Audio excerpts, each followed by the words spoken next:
बीच रास्ते में गोपियां रथ रोक करके खड़ी हो गई। गोपियां खड़ी हैं, कृष्ण नीचे उतरे। क्या हुआ? गोपियों ने कहा, उनसे आज्ञा लेने नहीं जाओगे एक बार?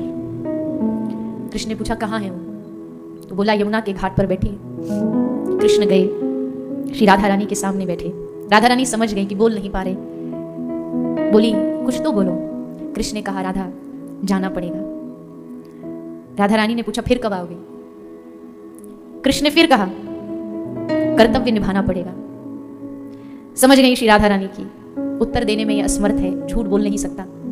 कृष्ण ने अपनी हाथ से बांसुरी निकाल करके श्री राधा रानी के चरणों में रख दी, क्योंकि ब्रज से जाने के बाद कभी कृष्ण ने बांसुरी को छुआ नहीं, बजाया नहीं। और श्री राधा रानी को देख के कहा, राधा ये मेरी अमानत है, इसको तू अपने पास रख और जब याद आए इसको बजाना।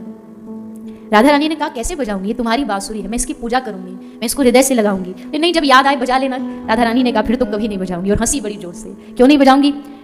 याद आएगी तो बजा लेना। याद तो उसकी आती है जिसको भूलते हो। मैं जब तुमको भूल ही नहीं पाऊंगी तो याद कहां से आएगी? विरह इतना बढ़ रहा है कि कभी श्री राधा रानी एकदम जड़ बन जाती है, कभी हंसती है, कभी रोती है। और जैसे कृष्ण निकले तो राधा रानी चीख करके बोली, मत करना, मत करना, कभी भी प्रेम मत करना, इस छलिया से कभी मत करना।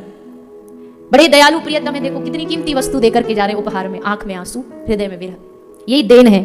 हम रोते रहेंगे, आह भरते रहेंगे और तुम्हारा स्मरण करते रहेंगे। आज पूरा वृंदावन जड़ बन गया, बंदर शांत हो गए, गायों ने रंभाना बंद कर दिया, यमुना ने बहना बंद कर दिया।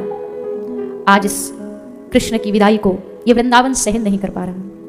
कृष्ण कहते, कितना दूर है मथुरा, आ जाना। राधा रानी ने कहा, नहीं, हम कभी मथुरा नहीं आएंगे। क्यों? क्योंकि हमें राजाधिराज कृष्ण नहीं चाहिए, हमें ब्रज वाला कान्हा चाहिए। वो मथुरा में नहीं मिलेगा।